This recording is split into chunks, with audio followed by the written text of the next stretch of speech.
Voici une présentation d'appui à la préparation à l'enseignement virtuel au préscolaire.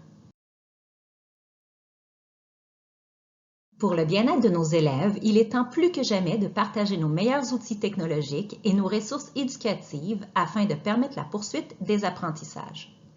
Nous souhaitons ainsi aider les enseignants qui veulent offrir aux élèves du préscolaire des apprentissages à distance et soutenir leurs parents dans la poursuite de ces apprentissages. Durant votre planification, prenez en considération que les premiers jours seront essentiellement consacrés à établir le climat, à rassurer les élèves, à discuter avec eux de façon informelle, à prendre de leurs nouvelles, à établir les règles de la classe virtuelle, à explorer la plateforme et à répondre aux multiples questions. L'enseignement sera concentré entièrement sur la littératie et la numératie, avec bien sûr possibilité d'intégrer d'autres matières. Puisque l'interaction est au cœur de l'apprentissage, il faut réfléchir à la façon dont vous voulez interagir avec les élèves et créer une communauté d'apprentissage virtuel. Un petit rappel que la situation est exceptionnelle et que nos attentes doivent être flexibles compte tenu de la réalité des diverses familles. Les présences ne seront donc pas prises et aucune pression ne doit être mise sur les familles pour participer aux rencontres et ou faire les devoirs et les activités. Le bien-être et la santé mentale sont prioritaires en ce moment. Durant la présentation, nous allons aborder les thèmes suivants: l'organisation matérielle, les règles de participation, le fonctionnement de la plateforme, l'enseignement d'une leçon, les exemples d'horaires et les trucs et astuces pour bien réussir une classe virtuelle. L'organisation matérielle. Pour l'animation de votre classe virtuelle, vous aurez besoin d'un ordinateur muni d'une caméra et d'un micro. Installez-vous dans un endroit tranquille, loin des distractions, et assurez-vous que l'éclairage soit suffisant. Connectez-vous à l'avance pour effectuer les vérifications techniques et préparer tous les éléments nécessaires à votre leçon. L'accueil des participants. Au fur et à mesure de la connexion des participants à votre classe virtuelle, accueillez chaque élève individuellement en l'interpellant par son prénom. Il pourra ainsi répondre à votre salutation et vérifier le fonctionnement du micro et de l'audio. Prenez le temps de discuter de façon informelle avant de commencer. Il est important de rassurer les élèves et de répondre à leurs questions. Il faut aussi informer les élèves et les parents que la session est enregistrée et qu'il sera donc possible de la réécouter à un moment ultérieur. L'établissement des règles de la classe virtuelle.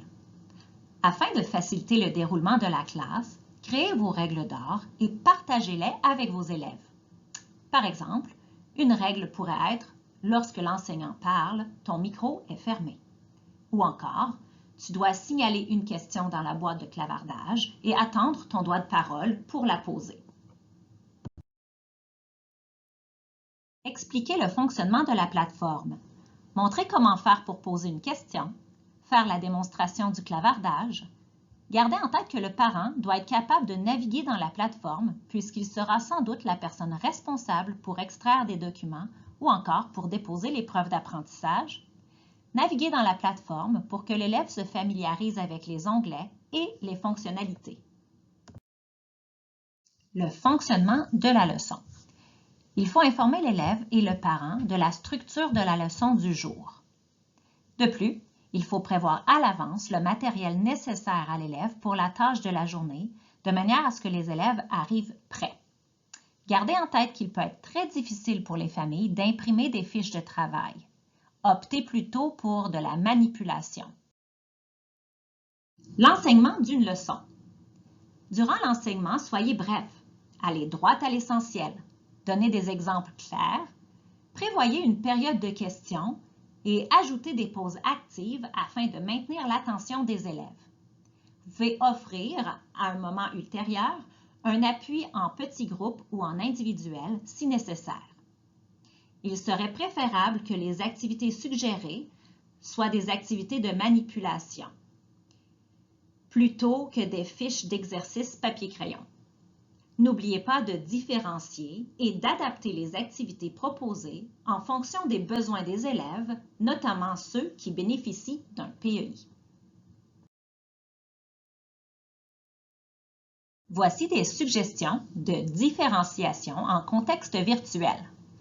Vous pouvez envoyer une vidéo à l'avance, faire un clavardage individualisé, suggérer des exercices différenciés, cibler l'essentiel, ralentir le rythme et varier les formats.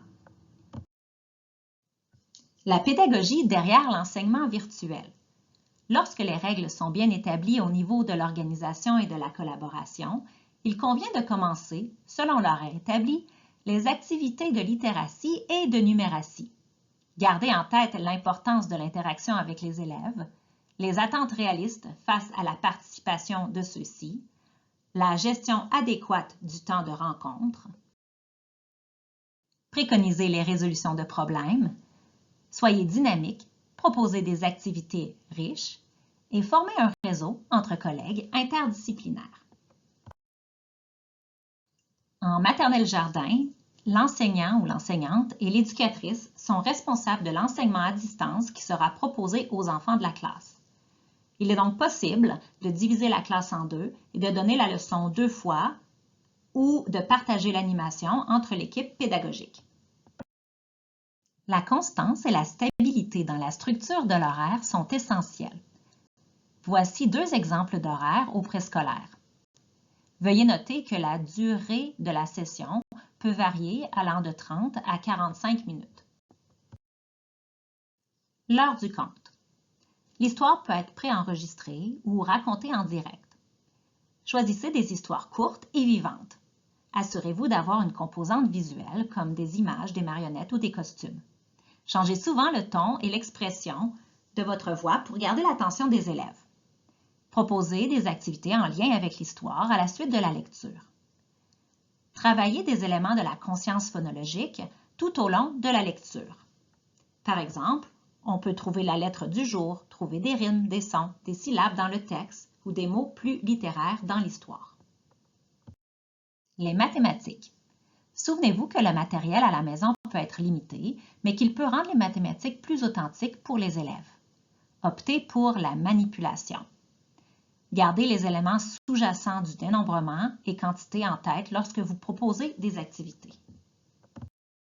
Capter et garder l'attention des enfants, vous pouvez leur demander d'aller chercher un objet dans la maison ayant une caractéristique particulière. Vous pouvez faire la projection d'une vidéo de danse, faire mimer une histoire racontée, jouer à Jean-Dit ou proposer toute autre activité qui leur permettrait de bouger et donc de faire une pause active.